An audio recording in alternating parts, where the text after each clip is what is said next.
मुझे पहले लगता था कि हिदायत फ़ौरन मिल जाती है, लेकिन अब समझ आया कि फ़ौरन नहीं मिलती। पहले हमारा दिल दुनिया से बेजार होता है, फिर आहिस्ता आहिस्ता हमारे गुनाह हमें बेचैन करने लगते हैं, और एक वक्त आता है जब हमें हमारी नमाज़ों और अल्लाह के ज़िक्र में सुकून मिलता है, जब हम रब से मुलाकात को पसंद करते हैं।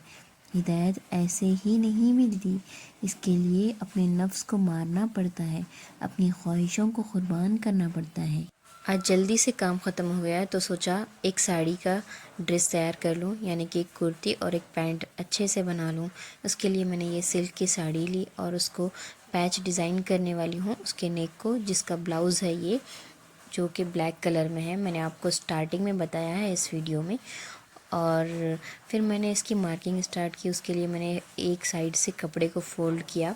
डबल फ़ोल्ड लेने के बाद अक्सर लोगों को ना कंफ्यूज होता है, यानी कि जो न्यू बिगिनर्स होते हैं जिनको सिलाई के लिए कंफ्यूज होता है कि हम किस तरह से मेजरमेंट को एग्जैक्ट लें। उसके लिए आपको ना आपका जो मेजरमेंट का टॉप है आपको उसको अच्छे से रखना है, जिस तरह से मैं यहाँ रख रही हूँ। उसके बाद उसमें हाफ इंच का मार्जिन ऐड करके आपको मार्किंग कर लेनी है। जैसे कि मैंने गला लिया है 2.5 इंच का, और शोल्डर लिया है मैंने 3.5 इंच का, और मैंने आर्म होल लिया है 6.5 इंच का। उसके बाद मैंने chest exact as it is निकाल ली, और उसके बाद मैंने 1.5 इंच का अंदर मार्जिन ऐड किया मैंने उसमें, और इस तरह से। और नीचे जो हमारा दामन होता है उसके हिस्से में मैंने 1-1 इंच का बस मार्जिन ऐड किया है।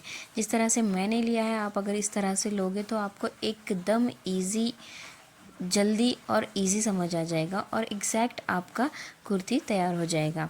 और ये जो बचा हुआ कपड़ा है मैं इसमें स्लीव्स बनाने वाली हूँ। स्लीव्स में थोड़ा सा जॉइंट भी आएगा, क्योंकि जो कपड़ा है वो कम कपड़े में हम फोल्ड डाल कर ले रहे हैं ना, तो हमको थोड़ा सा 1 से 2 इंच का उसमें जॉइंट भी बैठ सकता है।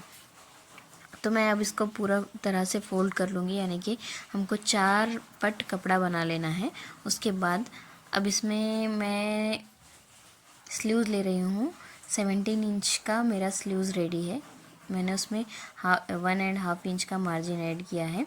अब मैं 9 इंच की इसकी स्लीव्स की चौड़ान ले रही हूँ, और उसको 1 इंच तक स्ट्रेट ले लेना है, और आपको ऊपर से 4 इंच तक स्ट्रेट लेना है, और उसको शेप देना है कर्व शेप में, जिस तरह से मैंने यहाँ पर दिया है। एक बार आपने स्लीव्स का अगर प्रैक्टिस अच्छे से कर लिया हो ना, तो आपको स्लीव्स ज़्यादा हार्ड नहीं जाएंगे। आपको अगर स्लीव्स का मार्जिन सीखना है कि किस तरह से हमको स्लीव्स का पैटर्न बनाना है, किस तरह से कटिंग करना है, किस तरह से शेप देना है, तो मैं उस पर भी इंशाल्लाह एक वीडियो ज़रूर बनाऊंगी।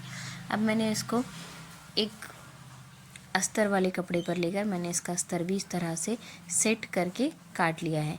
मैंने आर्म होल का फ्रंट साइड नहीं काटा, क्योंकि मैं जब स्टिचिंग करती हूँ ना तभी उसको निकालती हूँ, क्योंकि अगर आप पहले निकाल लोगे तो थोड़ा कंफ्यूज हो जाओगे कि कौन से इस पर फ्रंट नेक बिठाना है आपको।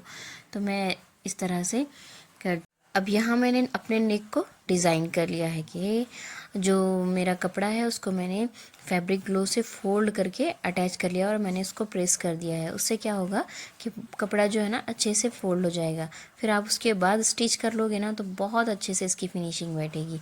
इसकी डिटेल वीडियो मैंने शॉर्ट्स में लगाई है, आप शॉर्ट्स बिल्कुल देख सकते हो। अब ये लेस को भी मैंने यहाँ पर इस तरह से फैब्रिक ग्लू का यूज़ करके बिठा दिया है, और जो अंदर वाला कपड़ा मुझे बिठाना है वो सिल्क बिठाना है, जो कि अपोजिट कलर है। अच्छा लगेगा इसलिए मैंने उसको अंदर से बिठाया है। उसको भी मैंने फैब्रिक ग्लो का यूज़ करके बिठाया है, क्योंकि उससे बिल्कुल अच्छा बैठेगा, और आप प्रेस कर लोगे तो बहुत अच्छे से वो चिपक जाएगा, यानी कि पैक हो जाएगा।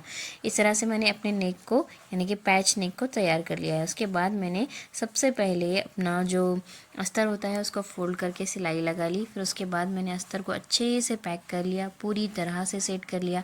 आपको यहाँ मैं बताऊँगी कि क्या मैंने किस तरह से उसको सेट किया है।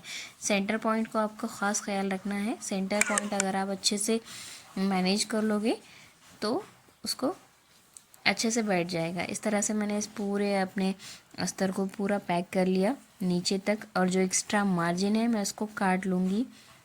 उसके एक्स्ट्रा मार्जिन काटने से आपको सिलाई लगाते वक्त प्रॉब्लम नहीं होगी। और हमेशा जब अस्तर की कटिंग करते हो ना थोड़ा थोड़ा सा एक्स्ट्रा रखना चाहिए हमें, क्योंकि कोई कोई कपड़ा स्टिच करते समय फैलता है तो उसके लिए बेहतर होता है कि थोड़ा सा आप एक्स्ट्रा ले लो।